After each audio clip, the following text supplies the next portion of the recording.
एकदम दा धोती या के फाड़ के रुमाल कइले बा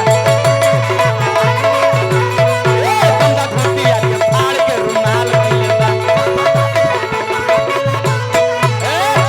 रुके ना रे म्यूजिक हमारे पास बाड़ी है फिर हमारा मुन्ना बाबू के नाम पर पुरस्कार बा प्रणाम करम ए जूली देखल लिया जहिया हल्ला करे गे देखल लिया जहिया हल्ला करे छोरा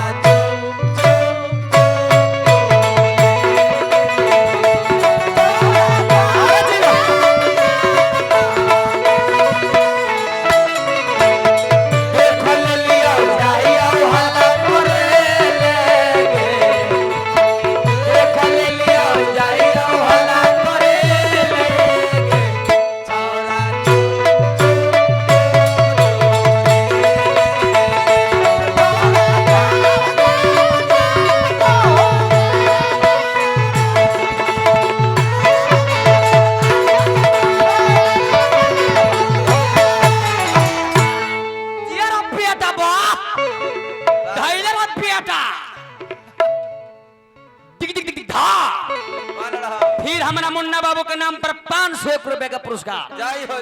ई चटनी ई लयदारी के गीत पर आई बा एक के गीतियाली का भैया के बॉन्स के नेरा हाय राजू भैया की जुलपो को जे के यहाँ नहीं के रामचंद्र साला कहली हम बात की बंदर गाड़ी बताइए अरे बजाखो कब लास्ट में कहे के बाद तब भाग बड़ा बढ़िया है हमरो एगो कनिया है भाग बड़ा बढ़िया है इनको एगो कनिया है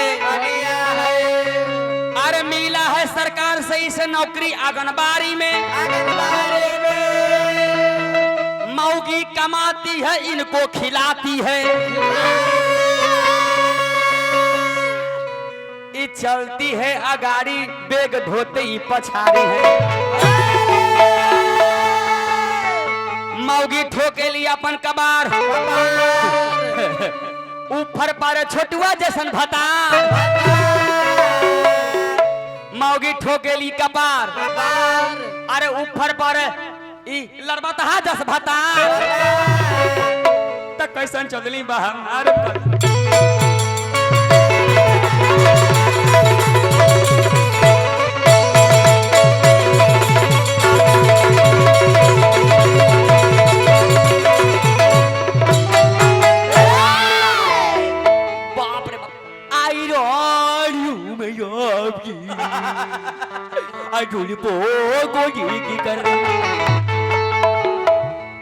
इतना बढ़िया जुल्फाई ना कि सब हैरान हथिन देख के अरे जुल्फिए रखेगा तो ऐसे रखे ना यार अच्छा हमार जुल्फिया खराब है आई सबसे बड़ा सुथार कर बैठल अरे अजय देवगन सब आई डांसर ई डांसर ढमकोलवा अरे ये सब खाली बिहार अब कहे के बा बिहार में 9 महीना रुक जा पर सॉन्ग तनी ले लो अरे वो संस्कार है वो लोग हल्ला कम करो जूली अब बैठ जाओ ने ई बताई कैसे हम एगो बात कर रहे पीताम्बरी कब से चढ़े लागल सती सुलोचना के बात बता रहे जब राम नाम लिखाई तो वही जे राम नाम लाल कपड़ा में लिखा के मेघनाथ के लाश के झांकल गई आ वही दिन से पीताम्बरी चढ़े लगल बोली रिंग वेद में लिखल है हम तो रिंग वेद नहीं पढ़े हैं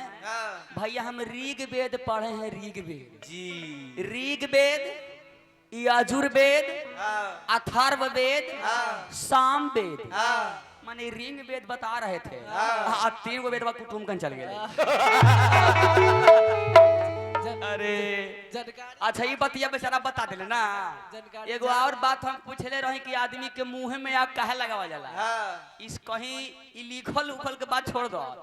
इस सिंपल से बात आदमी को सोचना चाहिए कि झूठ पाप लुचरतौरी कुकर्म कर्म सब कुछ आदमी मुंह से बोलता है जी जी इसीलिए कहता लावे ना तोरा मुंह में धर के हुर कुछ दे हाँ इसीलिए आग जब भी लगाया जाता है तो मुंह में ही आग लगाया जाता है। यही मुंह में पान खियावा है चाची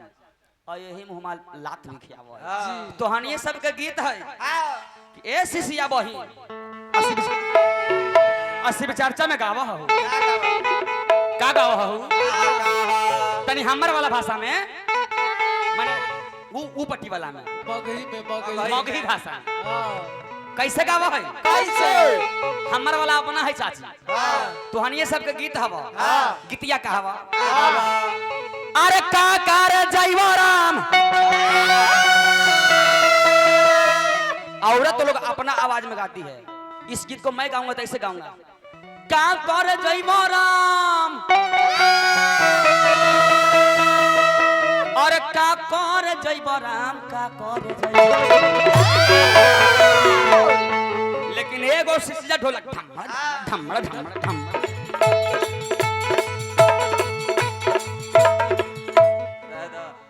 और कैसे गावेंगे कैसे आ तू हटे ना तोरा गावे ना हट हट ना क्या हट हट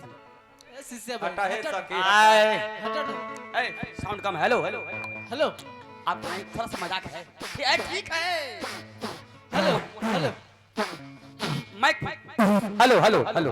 हां ठीक है हां ए तो ढोलक में धरे ना अरे का कर जइबो अरे का कर आगे जइबे राम आगे उठे ना के आगे ठनकोल बाबा हो गए आगे तू नींद मारे अभी थके अरे का कर जइबो राम यही बहाने मार ले अरे का कर जइबा हाय हाय हाय शिष्या भाई घर ही में अरे बना पतिवार धाम मंदिरवा में का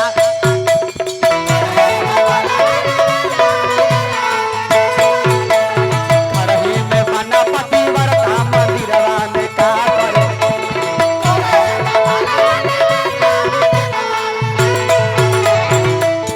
ताबे एगो शिष्या बहन कहते हैं तनी हट हट हट तनी तोरा हमरा गावे आबो लब तब दोसर की शिष्या बहन कहा थी का आगे घर ही मंदिर में जाई में जाइए आगे पत्थर के पूजा में मंदिर में जाई में अरे पत्थर के पूजा में एक और गीत है कहा लोटवा देला दू बाबा पुतोहिया देला ती ई भण बाबा वाला हमरा से गावे के का दो अरे यार तोरा कुछो में ठेल मर जाएगा 1 मिनट में ही सब आओ लोटवा देला तू शिव गुरु पुतोहिया देला चाहे बेटवा देला तीन आ लोटवा लेल को छीन हमर कैसे करतू धीरे के मैया दे मैया एकरा सरवा करे तो बढ़िया लगता है अरे शंकर हमरा तू भोजपुरी के तक आता ही बैठल था भोजपुरी अच्छा आप लोग सुन रहे थे ना भोजपुरी तो भोजपुरी समझ में आता है ना हम कहला समझ भाई ये हमर देश है बिहार यहाँ भोजपुरी ना चला है यहाँ मागही चला है बजिका चला है अंगिका चला है और देसी मिर्गी बिलायती बोली बोली है वहाँ ए भोजपुरी के आज तक राष्ट्रीय पुरस्कार मिलो रे पता अरे ज्यादा ज्यादा ही लगा ककार जइबारा में आगे के छोड़ आगे तब मंदिर में जाई में तब पत्थर के मंदिर में जाई में तब पत्थर के पूजा में मंदिर में जाई में तब पत्थर के पूजा में पूजे में आगे केहू से ना हंस में ना बोला बे मंदिर अरे ककार से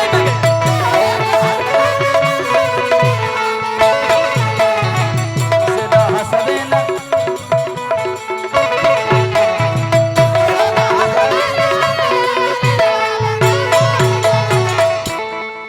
मैं हरेंद्र भैया को गुरु मानती हूँ जी सिसिया भाई मैं नीलम दीदी को गुरु मानकर 108 बार ओम नमः शिवाय ओम नमः शिवाय ओम नमः शिव हमारे आज भी गुरु हैं चलिए शिष्या बनी मेरा शिव चर्चा खत्म कहलाइएगा। ये लोग हमरा से दूर लगा, हमरा से कुछ गवा दो, हम सब के हंसाई ले दिल से, रोवाई ले अपना दिल से अखिलेश बाबू। 500 रुपया हमरा सुनील बाबू